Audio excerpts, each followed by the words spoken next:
हाँ, देशवासियों, अभी अभी हाल ही में हिंदुस्तान के पेट्रोलियम मंत्री जी ने यह कहा था कि देश में पेट्रोल का हमारे पास भंडार है 74 दिनों का, और उन्होंने कहा कि गैस की भी हमारे पास कोई दिक्कत नहीं है। तो देखिए रतलाम की जनता किस प्रकार से खड़ी है, उनकी हालत देखिए, उनकी जिस प्रकार से भारतीय जनता पार्टी झूठ के आधार पर खड़ी है, ये उनकी गलई खुल गई है। आज परिस्थिति है कि रतलाम शहर में नहीं, पूरे मध्य प्रदेश में यह हाहाकार है। और गांव ग्रामीण क्षेत्रों में जाइए, कई पेट्रोल पंप तो ड्राई पड़े हुए हैं। वो जाइए आप अहमदाबाद, जो उनकी जहाँ से वो आते हैं मोदी जी, वहाँ सीएम रहे हैं, वहाँ हालत खराब है। दाहोद में, गोधरा में, अहमदाबाद में सब पेट्रोल पंप में हालत खराब है। ये देश की मानस कितना परेशान हो रहा है। इनको सर्विस में जाना उनके काम है। ये जनमानस जिस भारतीय जनता पार्टी को वो बात याद दिला रही जिसके आधार पर वो सत्ता में आई थी, वो सत्ता में आई थी कि हम 36 रुपए का पेट्रोल है उसको कम करेंगे।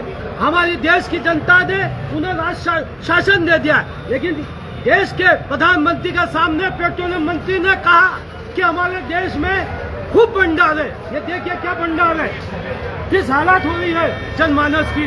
देशवासी आप समझ लीजिए, ये देश के साथ विश्वासघात किया है। हमारे लोकतंत्र को इन्होंने ताकत नहीं दी, कमजोर कर दिया है। देशवासियों को तारीफ कर दिया है। आज पेट्रोल नहीं है, आप क्या चाहते हो? गैस के चूल्हे नहीं चल रहे हैं, आप घर की गाड़ियां नहीं। कहाँ से आया बेटा आप? ये बाजना से आया, हालत खराब है। वहाँ भी पेट्रोल नहीं, यहाँ लेने आया, ये हालत है।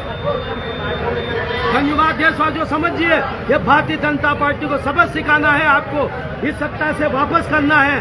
कांग्रेस के साथ नहीं, इस देश के साथ इन्होंने धोखा किया और ये सत्ता में नहीं बैठे हैं। ये मशीनों के आधार पर सत्ता में बैठे हैं। लोकतंत्र की इन्होंने हत्या की मशीन के आधार पर, ये साबित हो चुका है। मैं आपसे एक ही बात कहूंगा, आने वाला समय जनमानस का है। इस लोकतंत्र को आपको बचाना है तो कांग्रेस को लाना है। इस आधार पर मैं आपसे निवेदन करता हूँ। जय हिंद, जय कांग्रेस, जय भारत माता।